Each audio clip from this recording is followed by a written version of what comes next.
ಹಾವೇರಿ ಜಿಲ್ಲೆಯ ರಟ್ಟಿಹಳ್ಳಿ ಮತ್ತು ಹಿರೇಕೆರೂರು ತಾಲೂಕಿನ 13 ಕೆರೆಗಳಿಗೆ ತುಂಗಭದ್ರಾ ನದಿಯಿಂದ ನೀರು ತುಂಬಿಸುವ ಗುಡ್ಡದ ಮಾದಾಪುರದ ಏತ ನೀರಾವರಿ ಯೋಜನೆಗೆ ನೀರು ಹರಿಸುವ ಮುಖಾಂತರ ಮಾನ್ಯ ಜನಪ್ರಿಯ ಶಾಸಕರಾದ ಶ್ರೀ ಯುಬಿ ಬಣಕಾರ್ ಅವರು ಚಾಲನೆ ನೀಡಿದರು. ಚಾಲನೆ ನೀಡಿ ಮಾತನಾಡಿದ ಶಾಸಕರು, ರಟ್ಟಿಹಳ್ಳಿ ಹಿರೇಕೆರೂರು ತಾಲೂಕಿನ ಜಾನುವಾರುಗಳಿಗೆ ಕೃಷಿ ದಿನ ಬಳಕೆ ಹಾಗೂ ಕುಡಿಯುವ ನೀರಿನ ಸಲುವಾಗಿ ಕೆರೆಗಳನ್ನು ಅವಲಂಬಿಸಿರುತ್ತಾರೆ.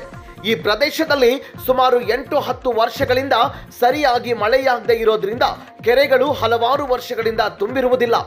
ಆದ ಕಾರಣ ಸರ್ಕಾರ ಕೆರೆ ತುಂಬುವ ಯೋಜನೆಯ ಕಾಮಗಾರಿಯನ್ನ ಪ್ರಾರಂಭಿಸಿ ಈಗ ಇಲ್ಲಿರುವ ಜನಸಾಮಾನ್ಯರಿಗೆ ಹಾಗೂ ರೈತರಿಗೆ ಮತ್ತು ಜಾನುವಾರುಗಳಿಗೆ ಅನುಕೂಲವಾಗುವ ರೀತಿಯಲ್ಲಿ ಪ್ರಾರಂಭಗೊಂಡು ಇಂದಿನ ದಿವಸ ಚಾಲನೆ ನೀಡಲಾಗಿದೆ. ಈ ಒಂದು ಕಾರ್ಯಕ್ರಮಕ್ಕೆ ಸಂಬಂಧಪಟ್ಟ ಕರ್ನಾಟಕ ಏತ ನೀರಾವರಿ ನಿಗಮದ ಅಧಿಕಾರಿಗಳು ಮತ್ತು ಸಂಬಂಧಪಟ್ಟ ಹಳ್ಳಿಗಳ ಗ್ರಾಮಸ್ಥರು ಕೂಡಿ ಒಂದು ಸಭೆಯನ್ನ ಮಾಡಿ ಆ ಸಭೆಯಲ್ಲಿ ಕಳೆದ ವರ್ಷ ನೀರನ್ನು ಹರಿಸುವಂತಹ ಸಂದರ್ಭದಲ್ಲಿ ಆದಂತಹ ನ್ಯೂನತೆಗಳನ್ನ ಮತ್ತು 2 ಮೋಟಾರ್ಗಳನ್ನ ಸತತವಾಗಿ ಓಡಿಸುವಂತಹ ಕಾರ್ಯ ಇರೋದ್ರಿಂದ ಯಾವುದೇ ಕಾರಣಕ್ಕೂ 2 ಮೋಟಾರ್ಗಳನ್ನ ಓಡಿಸುವುದನ್ನ ನಿಲ್ಲಿಸಬಾರದು. ಒಂದು ಸ್ಟ್ಯಾಂಡ್ ಬೈ ಇದ್ದಂತ ಮೋಟಾರ್ ಸಿದ್ಧ ಮಾಡಿಕೊಂಡು ಸತತವಾಗಿ 2 ಮೋಟಾರ್ಗಳ ಕಾರ್ಯನಿರ್ವಹಿಸುವಂತಹ ಸೂಚನೆಯನ್ನ ನೀಡಲಾಗಿದೆ. ಹಾಗೂ ಕಳೆದ ಬಾರಿ ಅನೇಕ ಪೈಪ್ಗಳು ಒಡೆದಂತಹ ಉದಾಹರಣೆಗಳಿವೆ ಮತ್ತು ವಾಲುಗಳನ್ನು ತಿರುವಂತಹದ್ದನ್ನ ನೋಡಿದ್ದೇವೆ. ಆದರೆ ಇವತ್ತು ಸರ್ಕಾರ ಈ ಯೋಜನೆಯನ್ನ ಪ್ರಾರಂಭ ಮಾಡುವಂತಹ ಉದ್ದೇಶ ಎಲ್ಲ 13 ಕೆರೆಗಳಿಗೆ ನೀರು ತುಂಬಿಸುವಂತಹ ಯೋಜನೆ ಸರಳವಾಗಿ ಈ ವರ್ಷ ತುಂಬಿಸುವ ದಿಕ್ಕಿನಲ್ಲಿ ನಮ್ಮ ಪ್ರಯತ್ನವನ್ನ ನಾವು ಸತತವಾಗಿ ಮಾಡಬೇಕಾಗಿದೆ. ಇವತ್ತು ಇಲ್ಲಿ ಕೂಡಿದಂತಹ ಗ್ರಾಮಗಳ ಗ್ರಾಮಸ್ಥರು 2-3 ದಿವಸಗಳಲ್ಲಿ ಮತ್ತೊಂದು ಇಲ್ಲಿ ಸಭೆಗಳನ್ನ ಮಾಡಿ ಗ್ರಾಮದಿಂದ 2-3 ಜನರನ್ನ ಪ್ರತಿನಿಧಿಯಾಗಿ ಕರೆದುಕೊಂಡು ಈ ಒಂದು ಯೋಜನೆಯನ್ನ ನೀರು ಬಿಡುವ ಸಂದರ್ಭದಲ್ಲಿ ಬರುವಂತಹ ಸಮಸ್ಯೆಗಳ ಬಗ್ಗೆ ಸತತವಾಗಿ ಚರ್ಚೆ ಮಾಡಲಿಕ್ಕೆ ಸೂಚನೆ ನೀಡಲಾಗಿದೆ. ಅದೇ ರೀತಿ ಯಾವ ಕೆರೆಗಳಿಗೆ ಎಷ್ಟು ದಿವಸ ಬಿಡಬೇಕು ಎಂಬುದರ ಬಗ್ಗೆ ಮತ್ತು ಯಾವಾಗ ಬಿಡಬೇಕು ಎಂಬುದರ ಬಗ್ಗೆ ಇವತ್ತಿನ ದಿವಸ ಚರ್ಚೆಯಾಗಿ ಎಲ್ಲ ಕೆರೆಗಳಿಗೆ ನೀರು ತುಂಬಿಸುವಂತಹ ಕಾರ್ಯ ಆಗಬೇಕು ಅಂತ ಅಧಿಕಾರಿಗಳಿಗೆ ಸೂಚನೆ ನೀಡಲಾಗಿದೆ ಎಂದು ನುಡಿದರು. ಈ ಕೆರೆಗಳ ತುಂಬಿಸುವ ಯೋಜನೆಗೆ ಚಾಲನೆ ನೀಡುವ ಕಾರ್ಯಕ್ರಮಕ್ಕೆ ಕರ್ನಾಟಕ ನೀರಾವರಿ ನಿಗಮದ ಅಧಿಕಾರಿಗಳು ಹಾಗೂ ಹೆಸ್ಕಾಂ ಅಧಿಕಾರಿಗಳು ತಾಲೂಕಿನ ಸುತ್ತಮುತ್ತಲಿನ ಗ್ರಾಮಸ್ಥರು ಪಾಲ್ಗೊಂಡು ಈ ಒಂದು ಕೆರೆ ತುಂಬಿಸುವ ಕಾರ್ಯಕ್ರಮವನ್ನ ಯಶಸ್ವಿಗೊಳಿಸಿದರು. ವರದಿಗಾರರು ಯಲ್ಲಪ್ಪ ಮರಾಠೆ, A1 ಕನ್ನಡ ನ್ಯೂಸ್, ಹಿರೇಕೆರೂರು.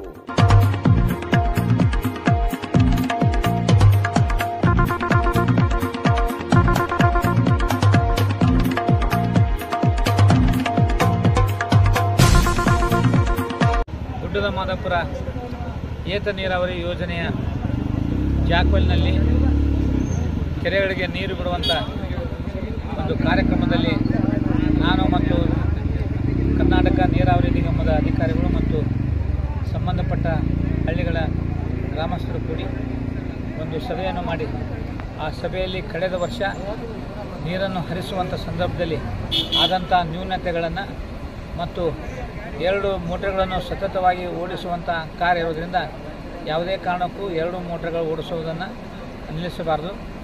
ಒಂದು ಸ್ಟ್ಯಾಂಡ್ ಬೈ ಇಟ್ಟಂಥ ಮೋಟರನ್ನು ಸಿದ್ಧ ಮಾಡಿಕೊಂಡು ಸತತವಾಗಿ 2 ಮೋಟರ್ಗಳ ಕಾರ್ಯನಿರ್ವಹಿಸುವಂಥ ಸೂಚನೆಯನ್ನು ನೀಡಲಾಗಿದೆ. ಹಾಗೂ ಕಳೆದ ಬಾರಿ ಅನೇಕ ಕಡೆ ಪೈಪ್ಗಳು ಒಡೆದಂಥ ಉದಾಹರಣೆ ಇವತ್ತು ನಮ್ಮ ಮಧ್ಯೆ ಮತ್ತು ವಾಲ್ಗಳನ್ನು ತಿರುವಂಥದ್ದನ್ನು ಇವತ್ತು ನಾವು ನೋಡಿದ್ದೇವೆ. ಆದರೆ ಇವತ್ತು ಸರ್ಕಾರ ಈ ಯೋಜನೆಯನ್ನು ಪ್ರಾರಂಭ ಮಾಡುವಂಥ ಒಂದು ಉದ್ದೇಶ ಏನಿತ್ತು, ಎಲ್ಲ 13 ಕೆರೆಗಳಿಗೆ ನೀರು ತುಂಬಿಸುವಂಥ ಯೋಜನೆ ಸರಳವಾಗಿ ಈ ವರ್ಷ ತುಂಬಿಸುವಂಥ ದಿಕ್ಕಿನಲ್ಲಿ ನಮ್ಮ ಪ್ರಯತ್ನವನ್ನು ನಾವು ಸತತವಾಗಿ ನಾವು ಮಾಡಬೇಕಾಗಿದೆ. ಇವತ್ತು ಇಲ್ಲಿ ಕೂಡಿದಂಥ ಗ್ರಾಮಗಳ ಗ್ರಾಮಸ್ಥರು ಮುಂದಿನ 2-3 ವರ್ಷಗಳಲ್ಲಿ ಮತ್ತೊಂದು ಇಲ್ಲಿ ಸಭೆಗಳನ್ನು ಮಾಡಿ ಗ್ರಾಮದಿಂದ 2-3 ಜನರನ್ನು ಇಲ್ಲಿ ಪ್ರತಿನಿಧಿಯಾಗಿ ಕರೆದುಕೊಂಡು ಈ ಒಂದು ಯೋಜನೆಯನ್ನು ನೀರು ಬಿಡುವ ಸಂದರ್ಭ ಬರುವಂಥ ಸಮಸ್ಯೆಗಳ ಬಗ್ಗೆ ಸತತವಾಗಿ ಚರ್ಚೆ ಮಾಡಲಿಕ್ಕೆ ಇವತ್ತು ಸೂಚನೆಯನ್ನು ಇವತ್ತು ನೀಡುತ್ತೇವೆ. ಅದೇ ರೀತಿ ಯಾವ್ಯಾವ ಕೆರೆಗಳಿಗೆ ಎಷ್ಟು ದಿವಸ ನೋಡಬೇಕು ಮತ್ತು ಯಾವಾಗ ಬಿಡಬೇಕು ಅನ್ನೋದ್ರ ಬಗ್ಗೆಯೂ ಸಹ ಇವತ್ತು ಚರ್ಚೆಯಾಗಿ ಆ ರೀತಿಯಾಗಿ ಎಲ್ಲ ಕೆರೆಗಳು ನೀರು ತುಂಬುವಂಥ ಕಾರ್ಯ ಮಾಡುವ ದಿಕ್ಕಿನಲ್ಲಿ ಅಧಿಕಾರಿಗಳಿಗೆ ಇವತ್ತು ಸೂಚನೆಯನ್ನು ಇವತ್ತು ನೀಡುತ್ತೇವೆ. ನೊಂದವರ ಧ್ವನಿಯಾಗಿ, ದುರ್ಬಲರಿಗೆ ಬಲವಾಗಿ, ಅಸಹಾಯಕರಿಗೆ ಸ್ಪಂದನೆಯಾಗಿ ನಾವು ನಿಮ್ಮ ಜೊತೆಗಿದ್ದೇವೆ. ನಿಮ್ಮ ಸುತ್ತಮುತ್ತಲಿನ ಯಾವುದೇ ಅನ್ಯಾಯ ಅಕ್ರಮಗಳನ್ನ ನಮಗೆ ತಿಳಿಸಿ. ನಿಮಗೆ ನ್ಯಾಯ ಕೊಡಿಸುವ ನಿಟ್ಟಿನಲ್ಲಿ ನಾವು ಸದಾ ಜಾಗೃತರಾಗಿರ್ತೇವೆ. A1 ಕನ್ನಡ ನ್ಯೂಸ್, ಸದಾ ನಿಮ್ಮೊಂದಿಗೆ ನಾವು.